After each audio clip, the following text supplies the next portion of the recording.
Nobody gets you ready for Utah football more than the KSL Sports Zone. Ready? Kyle Whittingham and the Utes return home for a battle against Kansas State. Your home for the best coverage of Utah football is right here on 97.5, the KSL Sports Zone. You're locked on to JJ and Alex on 97.5, the KSL Sports Zone. Welcome back, everybody. JJ and Alex, 97.5, the KSL Sports Zone. Alex Kirry, Jeremiah Jensen. Thanks for being with us on the show. It is a Wednesday. Oh, that means it's a Win Ticket Wednesday, right? We got stuff to give away later? Perfect. Can't wait. That'll raise It your is spirit. Wednesday. Do we have tickets to win? Yeah. Oh, yeah. Come on. There's stuff to give away. Don't worry about it. Great tune. We didn't even get to the real hook. It's fine. All right, here we go. Pod that up. There we go. Watch out, boys. She'll chew you up. All right. Where are these man-eating women at? I'm gonna try to avoid that planet. That portion of the country. The people. Yeah. The men are people. Mm-hmm. All right. Look, I want to jump in here.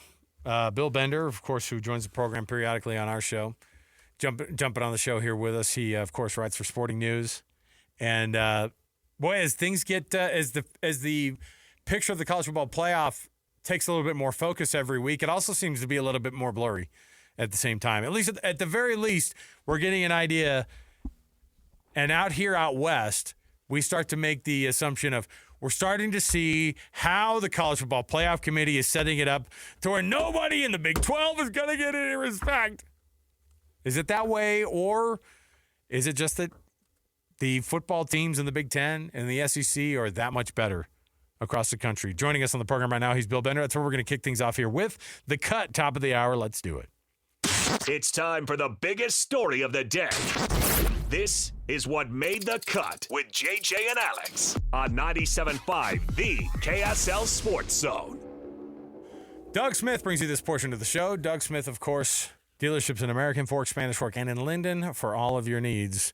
If it's a used car, if it's a brand new car, they can take care of you. Nobody knows cars like Doug. Nobody knows this college football playoff committee like Bill Bender does. We got all the answers, right, from the new commissioner. I think we're all set. I think we already know exactly how this thing is going to go.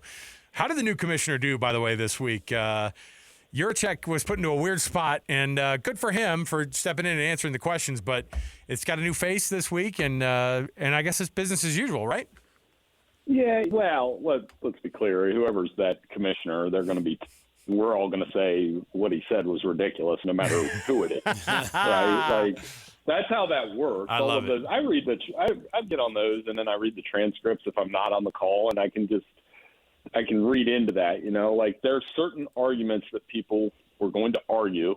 Notre Dame, Miami is probably the big one. Right. You guys are bringing up the Big 12. What do we do with that second Big 12 team? I think actually the Big 12's better bet is if BYU or Utah were to beat Texas Tech. Then right. You can have that conversation. Yeah. Because Texas Tech, to me, I think they should be borderline top four. They've been able to accomplish. I'd agree with that. Based on what you're seeing right now, what is the committee getting right? What are they getting wrong?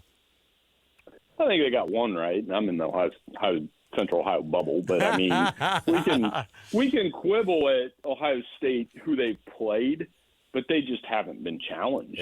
Right. They've dominated defensively every game, and they look the part. We'll see. Their season will crank up here when they play Michigan after Rutgers, and then they get Indiana probably in the Big Ten championship game. But I think Georgia is right where they belong. And I mentioned Texas Tech because I think they slide up. If they were to win the Big 12, they would slide up to 4 anyway, because they would drop one of those SEC or Big 10 runner-ups down, and that would make sense to me. So, yeah, I think most of that's right. And I actually think they stacked up Oklahoma, Alabama, and Notre Dame correctly, too. So I don't have a ton of complaints. If you look at kind of the way things shook out this week, and I think the biggest ones, like you said, people were looking at, JJ and I, every Monday we go through and we kind of or every Tuesday we go through and do our guesses before the actual playoff rankings come out. And we put, I think we were fine putting Alabama at 10. I felt like we both felt like that was exactly where they were going to go. Sometimes it just matters what time of the year you suffer the loss, and I think that also losing at home didn't help. And yet at the same time, Alabama seems like a team that would find its way back into the college football playoff again. And if they're not in the SEC championship game, which it looks like they're not going to be, that almost helps them too, because they just keep winning and keep going along and let other people kind of lose in front of them. I think being in the 10th spot is probably okay for them. Yeah, and that's one of the flaws of this whole thing, is that it's probably more advantageous for them not to go to the SEC championship game, and just go 10-2 and, hey, we're in the clubhouse.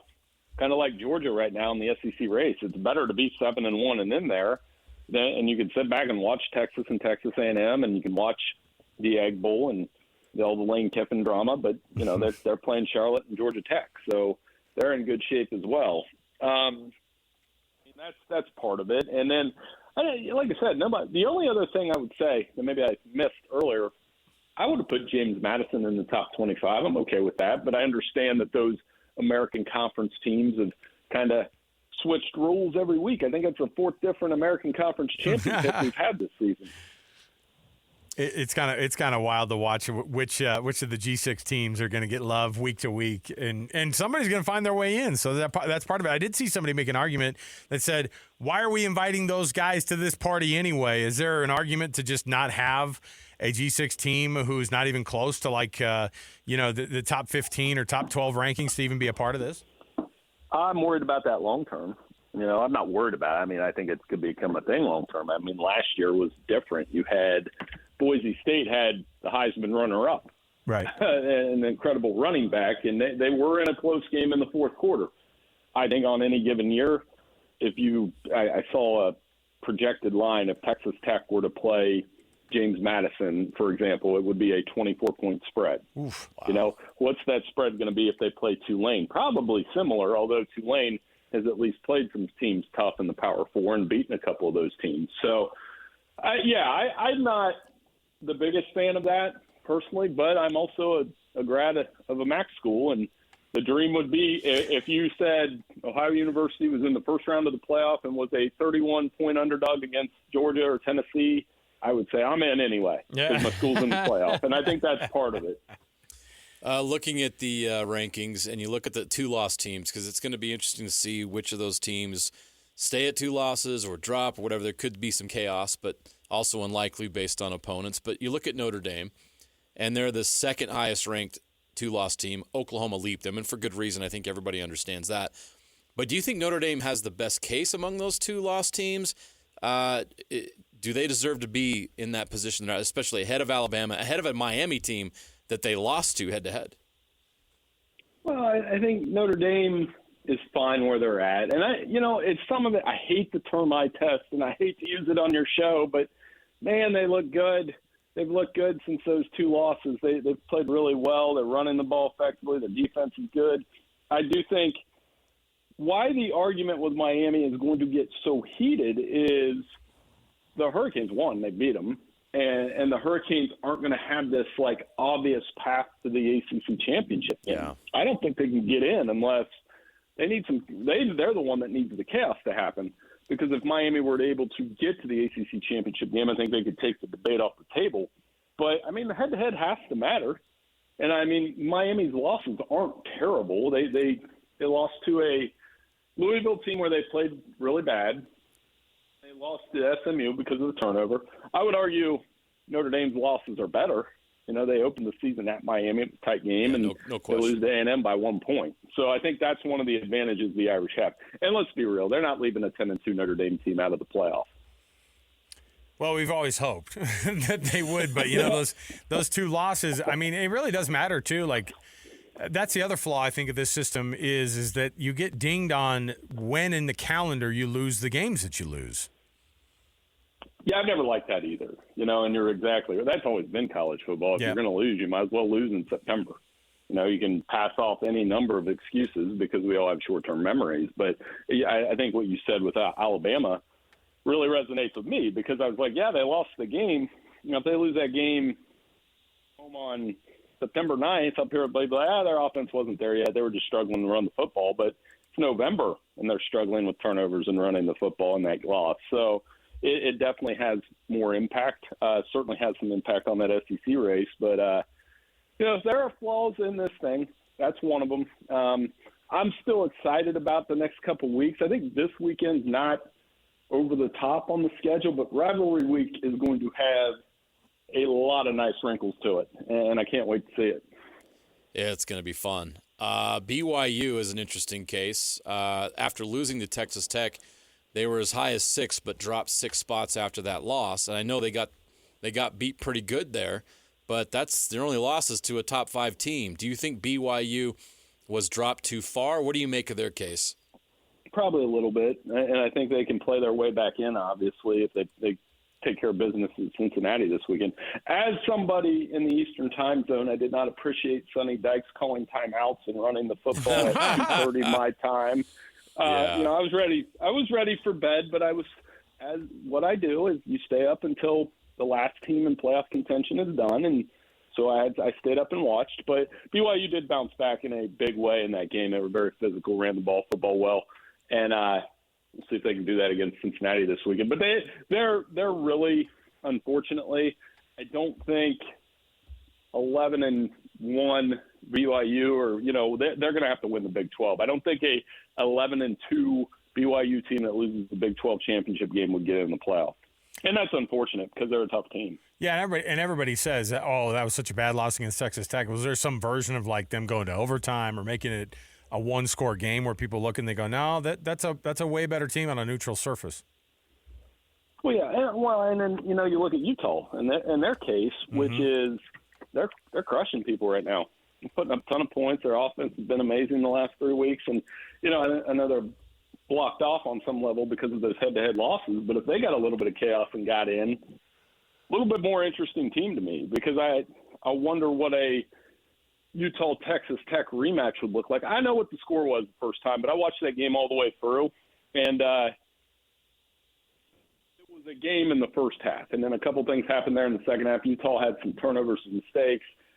Backup quarterback stepped in for Texas Tech and had a great fourth quarter, and then it was kind of route was on. But you guys watched that game too. It was tight into the second half. It's not like it was it's kind of like how people were saying Georgia blew out Texas. They did, but it was in the fourth quarter. Yeah. I don't know if you had a chance to dive into this too much, but as you look ahead, and as we wonder, is there a team in the top 10, top 15 that can fall back, that can slip up? Is there teams in the back that can jump up? Where does the chaos come from, do you think? What chaos can you foresee coming up here in the last 2 weeks?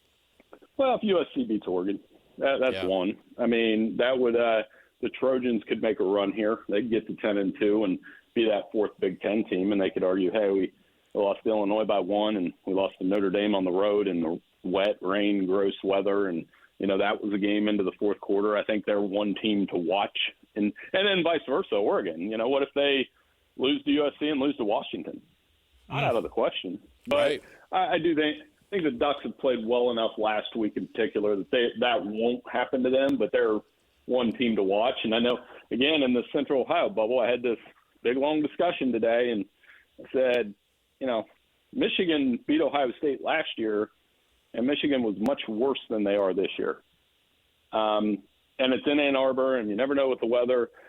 Not impossible. And if the Wolverines were able to win that game, as bad as they looked against Northwestern last week, they would have to be considered for a playoff berth as well. And then Oklahoma has to play LSU and Missouri. I don't think those are layups. No, they're not. That's another team. Is there a way that that this whole thing, what's just an absolute chaos scenario for this whole thing to go down? Because I'm all for that. I always you said when you said, hey, that final week of rivalry week will have a couple wrinkles in there. I want the wrinkles. I want the chaos. So what's kind of a chaos scenario that could happen? Well, I mean, the biggest one is Duke's 5-5 and can still get to Charlotte. If some upsets happen. I triple checked it. There's that site that has all the scenario generators you can do. And I'm like, there's no way. But because they only have the 2 conference losses, if they get a 6-2 conference pileup, I mean, I don't think the ACC wants that to happen, but it could. And that would be the most shocking thing that can happen. The most shocking thing that will happen, I mean, I don't really see it anywhere other than, what happens with the ACC, who's that champion going to be. I do think Virginia has a decent chance to win that conference, and then people are going to look on conference championship weekend and be like, why is that NC State game not an ACC loss? And they played them in a non-conference game because of the way they scheduled. That's happened in the Big 12 too. I watched, wasn't it Arizona, Kansas? Last year. Kansas State last year, yeah. Mm-hmm. Yeah, there was this year. They finally kind of got back to like, hey, we're playing real games. There's no not a conference game this year. But then there's also the idea too.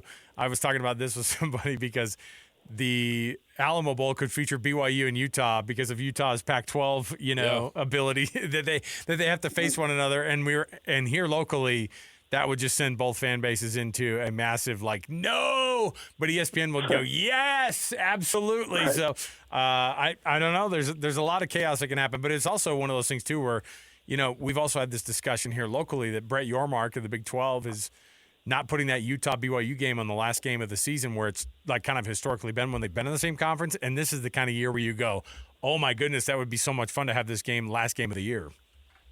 Oh, yeah.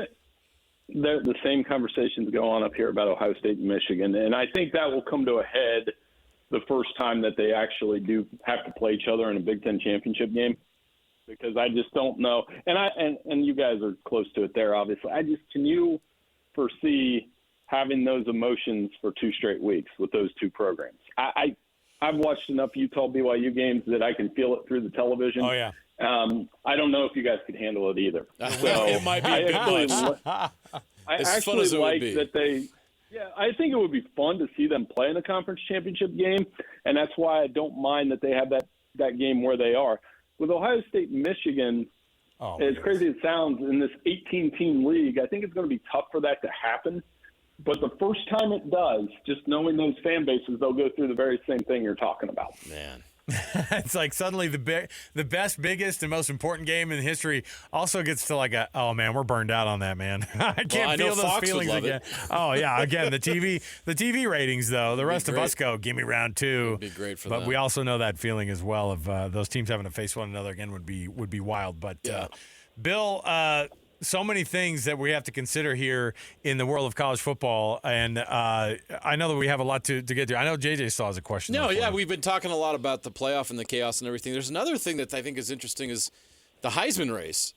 I don't know if you're a voter or not, but is there a player in your mind that's emerged as the best player in the country? Because to me, it's not like it's been in the past few years where there's been a clear-cut 1 or 2. It's wide open right now, and we only got 2 games left in the regular season. Yeah, I do vote on the award, and it's an honor to be able to do that. It's really cool. I always vote on it the Monday after the conference championship games. You never vote before those. I take a day to all right, let the emotion wear off from the weekend, and then Mendoza, Julian Sayin, obviously at the top right now. And they'll play each other in the Big Ten championship games. But I still think the 2 best players in the country are Jeremiah Smith, who's injured right now, and then Jeremiah Love, the Notre Dame running back, who every week has a highlight reel touchdown. Then there's quarterbacks like Haynes King and Diego Pavia. If Diego Pavia somehow gets Vanderbilt in the playoff, how can you ignore him? Right. Getting them 10 wins and that program in the college football playoff. So, like you said, there are plenty of names. It's still wide open. And that is a late, not like last year where it was this time last year I was probably literally sitting here saying, am I going to vote for Travis Hunter or Ashton Jeanty? That was the question then, and that's not the question this year. Well, you guys can cheat off each other's notes. JJ's a voter too, so he just took a ton of notes. All the stuff you said, he just started furiously writing it down. He's like, "Oh yeah, me too." No. I am so wide open. In the time I've been doing it, I don't remember such a wide open race. So it's going to be interesting the last 2 weeks to see if anybody separates themselves. Well, and also 0 of the names that were mentioned at the beginning of the year are in this conversation right now. Right. Which is also that's the way crazy I like part too. Yeah, all the quarterbacks that we had, there was a lot of disappointments, and that makes it fun. I know Jeremiah Smith is the one name we had on our preseason list that I was like, he's still there, but his numbers aren't over the top. Right, the injuries kind of sabotaging that, right? The numbers aren't there. You're right. Cornell Tate has good numbers too. So, I mean, tough, but, it's really hard for a receiver to win it anyway. So I think it is wide open. Some of these games you could have a surprise. I'm trying to think of like a surprise guy at the end. And to me, it would probably be Haynes King. Not a super surprise, but maybe he carries them past Georgia somehow, like he almost did last year. Maybe he leads them to the ACC championship game, and guys are like, oh, wait, this kid right here is the most valuable player on a team that would not be in the playoff without him. And I like his game. So that's the type of kid that could do it. What about the Texas Tech linebacker? Oh, see, that's what I was going to ask. The Jacob Rodriguez discussion is funny Rodriguez, here. But I don't. But see, I hate the gimmicky crap where they're like, let's get him a couple touchdowns. It's like, honestly, come on. Scatteraboo came like at the very end. It's like, wow, I really got to think about Scatteraboo. So yeah, but they're scoring multiple touchdowns and they're making crazy impacts on these games. On the national level. It's tough for a defensive player to I make it happen. I get annoyed by the idea of being like, put him in. Yeah, you could put a lot of players in at Wildcat and run him and go, look, he scored a touchdown. And you're like, yeah, I know. Right. Like, of course he did. Like, let's go. Like, it's crazy. All right, Bill Bender. You can dip in, of course, on Sporting News, get his vibe on where the rankings are, and then we'll be able to harass him about his Heisman vote a little bit later in the season. You guys can compare notes. So, all right, Bill, we appreciate it, man. Thanks for hanging out with us this week. Thanks, Bill. Hey, anytime. Thanks for having me on. You guys have a great weekend. Absolutely. You too. Great football games coming up over the next couple of weeks. Yeah, the plot thickens, right? And typically, it's easy to just go, here's how it's going to play out. And it just never does. So why not? Right, and why he not brings just, up some great points. Why not just lean into the chaos that it's going to end up happening over the next couple of weeks? Oklahoma's a team to watch. Oregon is a team to watch. If you're a BYU or a Utah fan and you're hoping for chaos, I think those are the two top 10 teams that can slip up. Texas A&M obviously can lose to Texas, but one loss is not going to sabotage. Yeah. Of course, if Texas A&M loses to Texas and then loses in a Big 12 championship game, you're suddenly having a much different conversation if that's how it's going to play out. Look, an SEC runner-up is always going to be kind of still given the nod, right? Like, come on. I mean, you would assume that, but I mean, yeah. So they're already ready to put in all the 3-loss teams. You need a 2-loss team to drop to 3 losses, or a 1-loss team that's close to BYU and Utah. Remind me who Oregon has the rest of the way. They got USC. It's USC and Washington. Yeah, but then USC would be the team that Washington's in Seattle. Yeah. In late November. Yeah, and they're a decent team. They've been okay this year. And then what's the? Just haven't been then consistent. what's Oklahoma's games then? LSU is the and Missouri, right? The Missouri this week and LSU next week.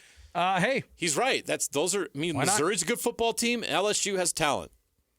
LSU could ruin a lot of things for them, and that's what you want. You don't want but USC beating Oregon actually kind of defeats the purpose because you could see them leaping everybody on their way after a win like that. Yeah, now the ESPN matchup predictor has Oklahoma winning that game over LSU 70% to 30%.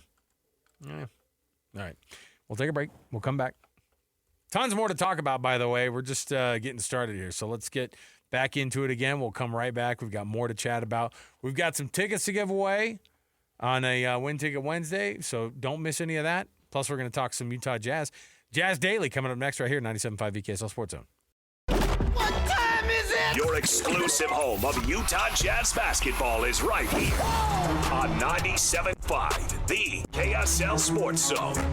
Driving, Keontae baseline, tough fading jumper, tickles the twine. Keontae George with a masterful high arcer over Griffith Park and in. Bailey swings out left side, catches, steps behind the three-point line over LeBron, and hits the three.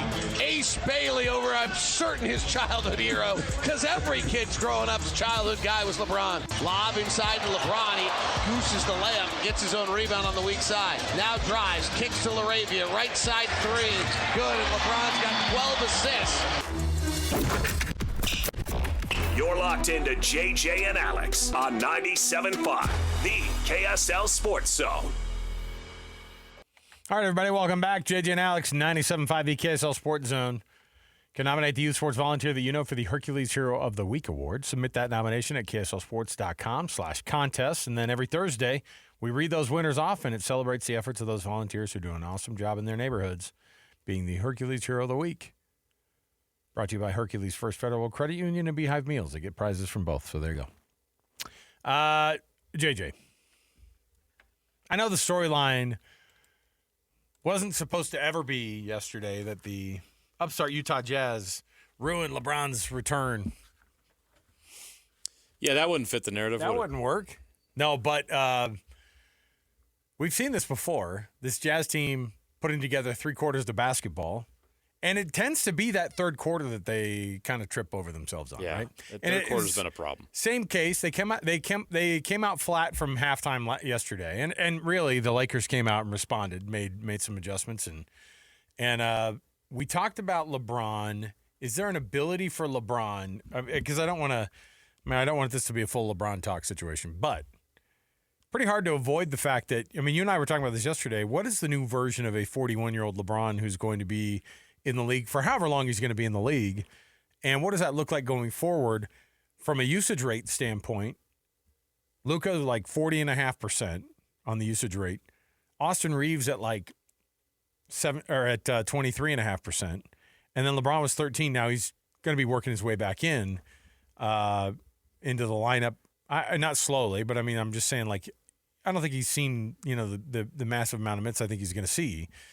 But he had 12 assists. Or did he end up with 12 assists or 13? He did, yesterday? yes, 12 assists. 11 points, 12 assists, 3 rebounds. Is there a new version of what LeBron looks like this year? You said below 20 points. He's done that in his career before, but more of a guy who's going to be a facilitator to what the future is going to look like for this team? Yeah, I think so. I don't think I think he's still got some explosiveness, obviously. We'll see how that develops this year, but, it's just Father Time is undefeated, right? And as spectacular as Tom Brady was, to be able to make it to 45 his last couple of years, you saw it was just not the same as it was in his prime, and that's okay. It's to be expected. It's insane that LeBron James has reached season 23 in the NBA. It's never happened. Do you know whose record he broke? Can you guess? Who would you guess he broke for the longest amount of seasons in the NBA? Oh, do I want to go older or younger? Give me a decade. Pretty recent. Karl Malone. Even more recent than that. Oh. I'm trying to think of old people. One of the greatest dunkers that the game's ever seen. Oh, Vince Carter. Correct. Huh. Vince Carter played 22 seasons in the NBA. That's right. Remember at the end, he was bouncing around and people were like, how does he keep getting contracts? So even that version of Vince Carter was mind-blowingly crazy that he was still in the league. Right. LeBron's past that. LeBron's at year 23, and he's still playing near all-star level. But he's obviously not going to be the number one option on this Lakers team. We know who that is. That's Luka Doncic. I don't even think he's the number 2 option offensively. I think Austin Reeves has really stepped up. 26 points last night. Reeves already has a 50-point game this season, correct?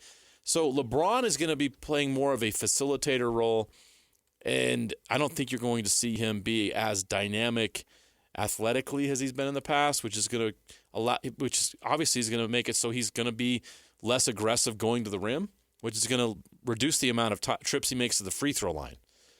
Going to the free throw line is big. Luka Doncic shot 16 free throws last night. Austin Reeves shot 12. You wonder how guys get to 37 and 26 points in a game? You got to get to the free throw line. You know who else has figured that out? Keontae George. If you want to score at that high of a clip, you got to get to the free throw line. And the problem is last night the Jazz didn't. As a team, they were 17 of 18 from the free throw line. So Doncic and Reeves themselves got to the free throw line as many times as the entire Utah Jazz team. The Lakers took 40 free throws last night. And this is not the referees, blah, blah, blah. No, that's an aggressiveness getting to the rim. You need to be more aggressive. If the other team is getting to the free throw line more than you, don't whine and cry at the referees. Get to the rim. Be more aggressive.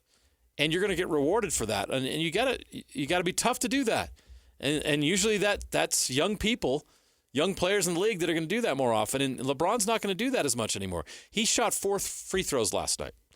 So naturally you're going to see the amount of points come down. But how LeBron James plays, what role he plays, is obviously going to change in year 23.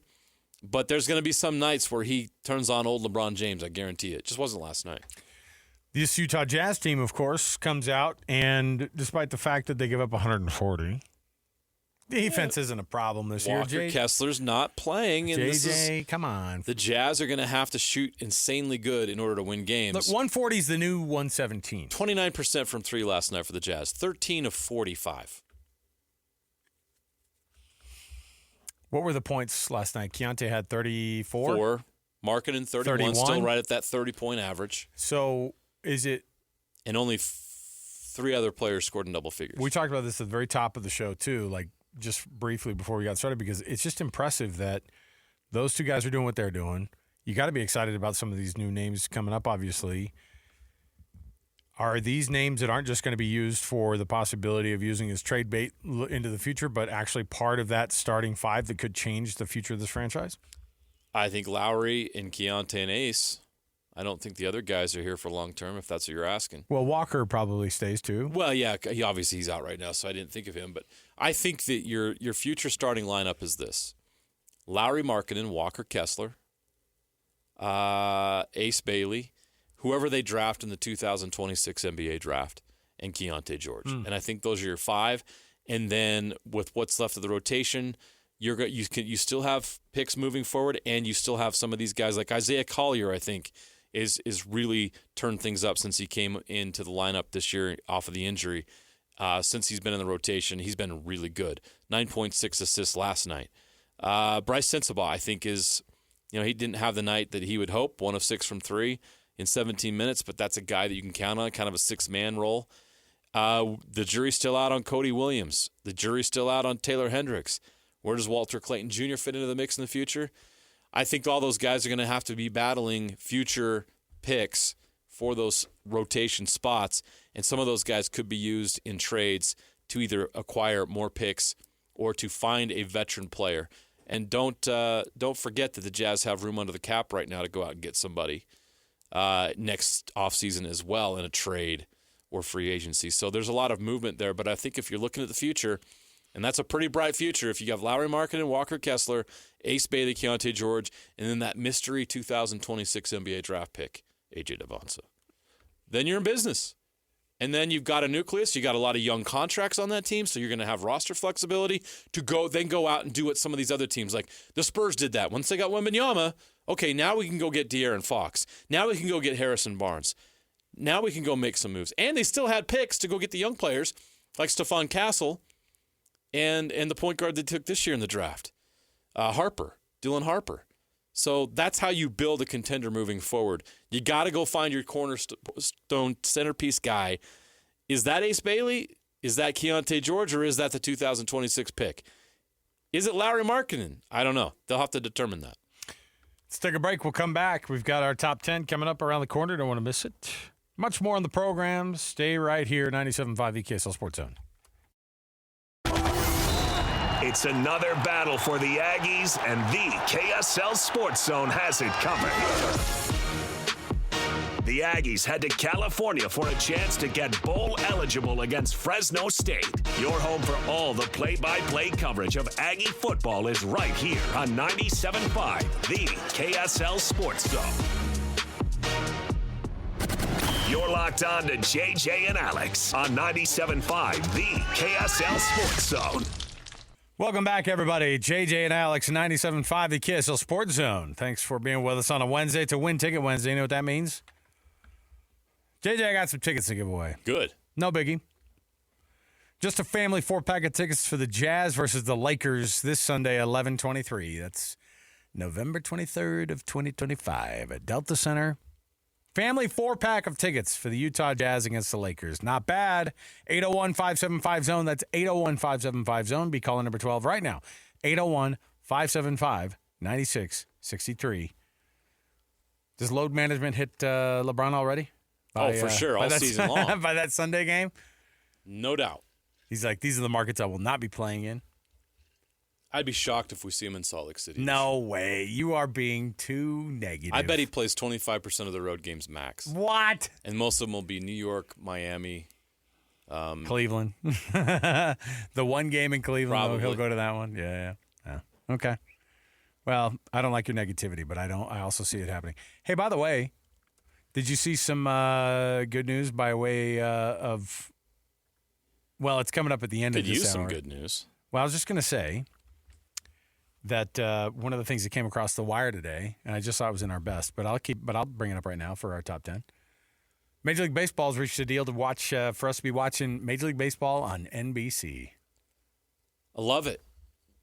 It'll be the first time in 26 years that MLB is on NBC. Hey, Annapolis, we're going to need to dig up, if there is something, a YouTube video of the old NBC Major League Baseball intro. I don't know if it exists. Bob Costas MLB action? Absolutely.